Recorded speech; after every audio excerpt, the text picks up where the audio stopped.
Œuvre choisie de Mao Tse-tung, tome 4. Période de la Troisième Guerre civile révolutionnaire. L'orientation de notre travail dans les régions libérées pour 1946. 15 décembre 1945.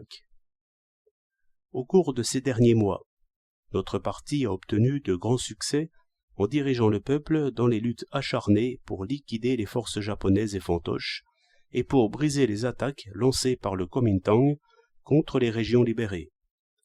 Tous nos camarades du parti, travaillant d'un seul cœur, ont obtenu de remarquables résultats dans les différents domaines. L'année 1945 touche à sa fin, et, dans le travail que nous aurons à effectuer en 1946, dans toutes les régions libérées, nous devons porter notre attention sur les points suivants. 1. Briser les nouvelles attaques. Après que notre armée eut brisé les attaques de grande envergure lancées par le Kuomintang dans le Sui-Yuan, le Shanxi et le Hebei du Sud contre nos régions libérées, le Kuomintang s'est mis à rassembler des forces plus importantes encore en vue de préparer de nouvelles attaques. Si aucun événement nouveau ne parvient à contraindre le Kuomintang à arrêter rapidement sa guerre civile, le combat sera rude au printemps 1946. C'est pourquoi, dans toutes les régions libérées, notre tâche centrale sera encore, en nous tenant sur la position de légitime défense, de faire tous nos efforts pour briser les attaques du Kuomintang. 2. Propagation du mouvement Cao Shaoxun. Afin de briser les attaques du Kuomintang, notre parti doit s'employer à jeter la division parmi toutes les troupes du Kuomintang qui se préparent à l'attaque ou sont en train d'attaquer. D'une part, notre armée poursuivra ouvertement une ample propagande et une vaste offensive politique à l'adresse des troupes du Kuomintang engagées dans la guerre civile, afin de miner leur volonté de combat. D'autre part, nous devrons préparer et organiser des soulèvements au sein même de l'armée du Kuomintang et propager le mouvement Cao Shaoxun, de sorte qu'au moment crucial des opérations, de nombreuses troupes du Kuomintang puissent, à l'exemple de Cao Shaoxun, passer du côté du peuple, s'opposer à la guerre civile et prendre position pour la paix. Pour que ce travail se poursuive effectivement et donne rapidement des résultats, chaque région doit, en se conformant à la directive du comité central, mettre sur pied un service spécial et désigner un grand nombre de cadres qui se voueront tout entiers à cette tâche. Et les organismes dirigeants de chaque région doivent s'attacher à guider ce travail. 3. Instruction des troupes. Les armées de campagne des régions libérées sont, d'une façon générale, déjà constituées, et les troupes locales sont, elles aussi, assez nombreuses. C'est pourquoi nous devons en général cesser pour le moment d'augmenter nos effectifs et, profitant des intervalles entre les batailles, mettre l'accent sur l'instruction des troupes. Ce principe s'applique aux armées de campagne, aux troupes locales, comme à la milice populaire. En ce qui concerne les matières d'instruction, notre but reste en premier lieu d'élever le niveau technique du tir, du combat à la baïonnette, du lancer de grenades, etc. Et en second lieu, d'élever le niveau de la tactique. On accordera une importance spéciale à l'entraînement pour les opérations de nuit. Quant à la méthode d'instruction, nous devons développer le mouvement de masse au cours duquel les officiers instruisent les soldats instruisent les officiers, et les soldats s'instruisent mutuellement.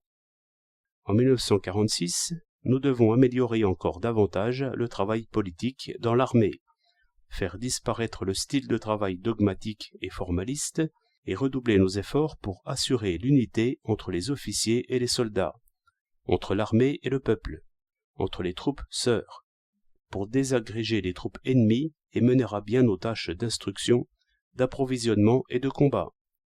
La milice populaire locale doit être réorganisée dans le cadre des conditions actuelles. De même, les services de l'arrière doivent être rajustés. Il faut faire tout son possible pour constituer dans toutes les régions des unités d'artillerie et du génie et en augmenter les effectifs.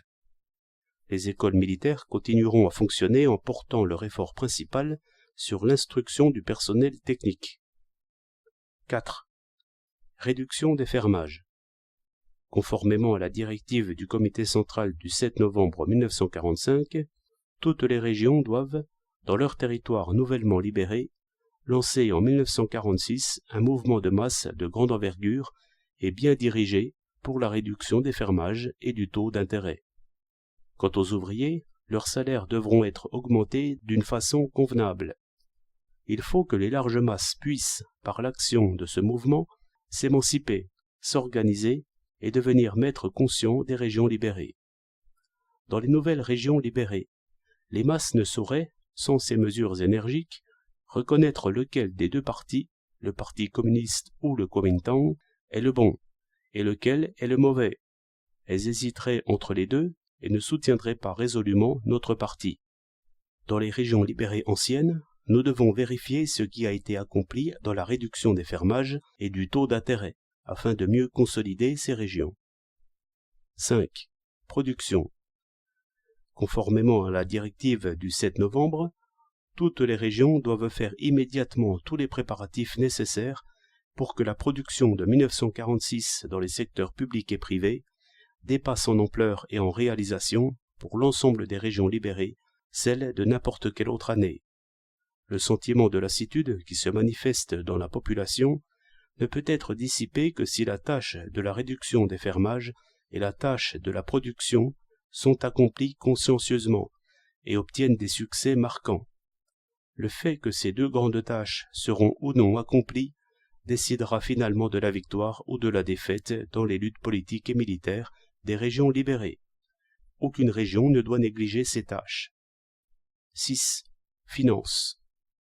En 1946, la charge fiscale, alourdie pour couvrir les besoins de l'intense activité de ces derniers temps, doit être ramenée à la normale d'une manière systématique et planifiée. À ceux dont la charge s'avère trop lourde, des réductions adéquates doivent être accordées. En vue de l'effort que nous avons à soutenir longtemps encore, le nombre de personnes détachées de la production dans chaque région ne doit pas dépasser la limite des possibilités financières locales.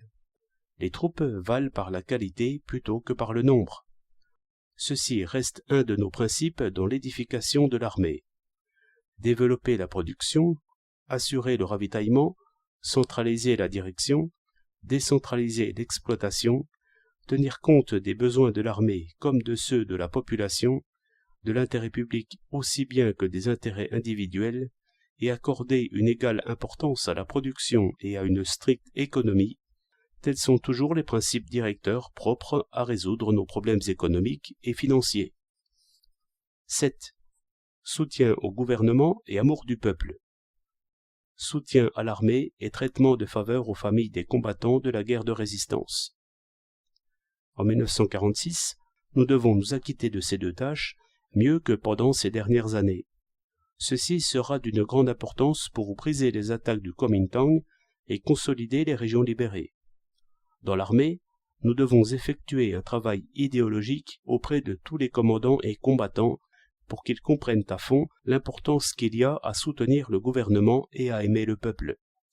Si l'armée s'acquitte bien de ce devoir, les rapports s'amélioreront entre les autorités locales et le peuple d'un côté et l'armée de l'autre. 8. Secours. Dans les régions libérées, beaucoup de gens victimes de calamités naturelles, beaucoup de réfugiés, de chômeurs complets ou partiels ont un besoin urgent de secours. La solution, bonne ou mauvaise, qu'on pourra apporter à ce problème, aura une influence considérable dans les divers domaines. Outre les mesures prises par le gouvernement, les secours doivent être avant tout assurés par l'entraide des masses elles-mêmes. Et c'est au parti et au gouvernement d'encourager les masses à organiser de tels secours. 9. De la sollicitude à témoigner aux cadres locaux. Chaque région libérée compte aujourd'hui, à tous les échelons de la direction, un grand nombre de cadres venus d'autres régions. Il en est surtout ainsi dans les provinces du Nord-Est. À ces cadres, les organismes dirigeants de chaque région doivent instamment recommander de témoigner de la sollicitude aux cadres locaux en les traitant avec toute la cordialité et toute la bonne volonté possible. Les cadres venus d'autres régions doivent considérer la sélection, la formation et la promotion des cadres locaux comme une tâche importante qui leur incombe. C'est seulement ainsi que notre parti peut prendre racine dans les régions libérées. L'attitude hautaine montrée par les gens d'autres régions à l'égard des gens du pays doit être critiquée. 10. Tout prévoir pour une longue durée. Quelle que soit l'évolution de la situation actuelle, notre parti doit tout prévoir pour une longue durée, afin de rendre notre position invulnérable. À l'heure actuelle, d'une part, notre parti s'en tient fermement à sa position d'autonomie et de légitime défense dans les régions libérées, s'oppose résolument aux attaques du Kuomintang et consolide les avantages acquis par la population de ces régions. D'autre part, nous soutenons le mouvement démocratique qui se développe dans les régions du Kuomintang, comme le dénote la grève des étudiants de Kunming, afin d'isoler les réactionnaires, de gagner à nous de nombreux alliés et d'élargir le Front uni national démocratique, agissant sous l'influence de notre parti. De plus, une délégation de notre parti assistera bientôt à la conférence consultative politique qui réunira les délégués de tous les partis et des personnalités sans parti. Elle reprendra les négociations avec le Kuomintang et luttera pour la réalisation de la paix et de la démocratie dans tout le pays. Cependant, nous pourrons connaître encore des vicissitudes. De nombreuses difficultés nous attendent. Par exemple, nos nouvelles régions libérées et nos troupes nouvelles ne sont pas encore consolidées et nos finances nous posent des problèmes. Nous devons aborder franchement ces difficultés et les surmonter, et, dans l'organisation de tout travail, prendre nos dispositions pour une longue durée, mettre le plus grand soin à utiliser avec économie la main-d'œuvre et les ressources matérielles, et nous garder d'escompter des succès dus au hasard. Ces 10 points doivent spécialement retenir notre attention dans le travail que nous aurons à effectuer en 1946, et en particulier pendant la première moitié de l'année. Nous espérons que les camarades des différentes régions appliqueront cette directive avec souplesse, en tenant compte des conditions locales. Pour le reste du travail à mener dans les diverses régions, comme par exemple l'édification du pouvoir local, le travail du Front uni, le développement au sein et en dehors du parti de l'éducation portant sur l'actualité politique, le travail dans les villes proches des régions libérées, tout cela est important, mais nous ne nous y attarderons pas ici.